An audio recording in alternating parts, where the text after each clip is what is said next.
In 1 Kings chapter 18, verse 20 through 40, we have the account of Elijah challenging the prophets of Baal. And the challenge was to build an altar and to place a sacrifice on it and to pray to your God, little g, for those prophets of Baal, and God for Elijah, to see which one had the power to answer by sending fire to burn the sacrifice. But before he makes this challenge, Elijah asks a question to Israel in 1 Kings chapter 18, verse 21. It says, "And Elijah came unto all the people and said, How long halt ye between two opinions? If the Lord be God, follow him. But if Baal, then follow him. And the people answered him not a word." How long are you going to be undecided, is what Elijah is asking him. Pick one. Just pick one. You've got Baal or you've got God. Make a choice. But we see, as he asked him that, to make a choice, how did they answer? They answered not a word. They weren't willing to make a choice. And we see really that is why he goes and he offers that challenge, because they would not answer. He makes this challenge, and ultimately, what does he show to the people? He shows there's only one choice to be made. And that is God, the true God, not Baal. Because only God was able to do and to make that, cause that sacrifice to not only be consumed, but to be burnt completely up. But he asked that question, how long halt ye between two opinions? Well, what about us? How long will we halt between two opinions? How long are we going to try to straddle the line between being a Christian and being part of the world? Hopefully that's not what we have in here.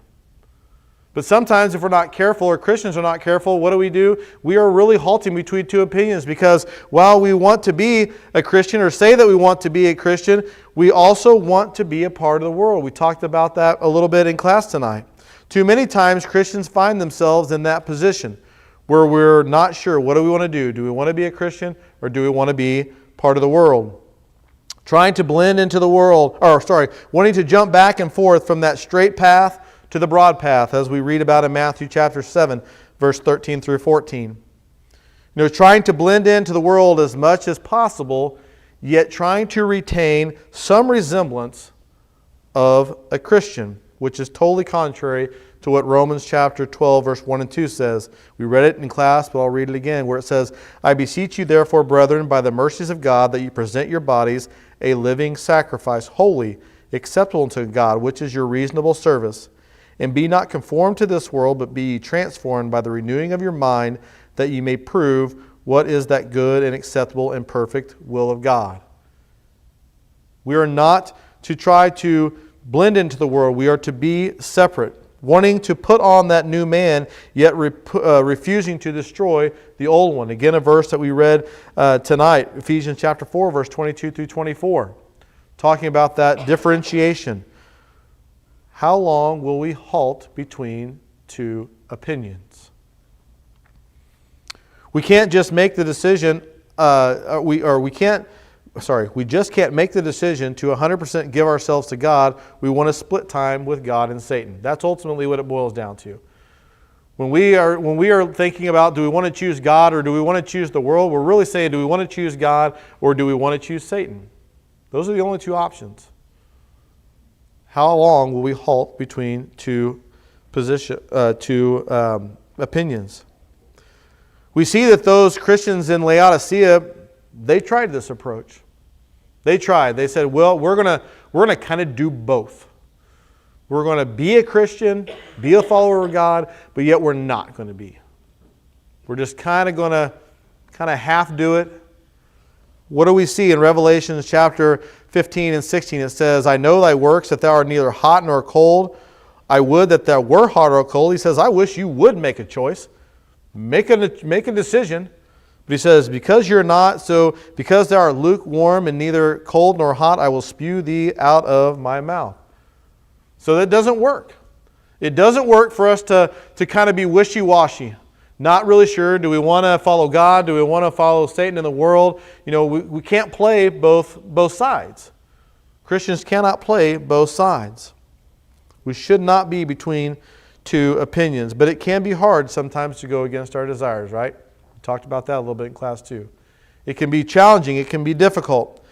And why it's challenging and difficult is because Satan is very good at locating our weaknesses, and he is very good at doing his best to devour us. We see that in 1 Peter chapter 5, verse 8. But although he may be good at that, he may be, maybe trying as hard as he can. There's one thing that we have, and that's God. We have God if we choose Him. And if we choose God, if we choose to be His, we can look at the Bible and we can see that time and time again, He has proven that He is the true God of all. Just as He did back whenever Elijah was there, He proved to the people, because what do we see happen after He proved who He was? What happened to all those prophets of Baal? They slew them. And it was because finally they made a decision. Now, unfortunately, they didn't hold to that decision for very long, but they made that decision. And we should not be between two opinions. We should be making that decision to follow God. Paul would say in Romans chapter 1, verse 16, it says, "For I am not ashamed of the gospel of Christ, for it is the power of God unto salvation to everyone that believeth, to the Jew first and also to the Greek." We need to choose God every time. So if you find yourself halting between two opinions, you find yourself saying, well, I want to be a Christian today, but tomorrow I'm going to be a little bad. But the next day, I'll be back to being a Christian. It shouldn't be our attitude. We shouldn't be striving to try to play both. The clear choice after the challenge between Elijah and the prophet was God. And that clear choice hasn't changed. It is still God. That is still the one who we should be choosing. So if you've been choosing to follow anything else except God, you need to make that change. If you're struggling with yourself, you're saying, well, I don't know, I'm not really sure, grab someone. Let's study together.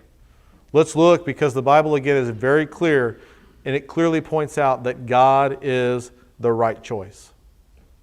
If there's any here tonight that have any need, whatever it might be, if you would come forward as we stand and as we sing.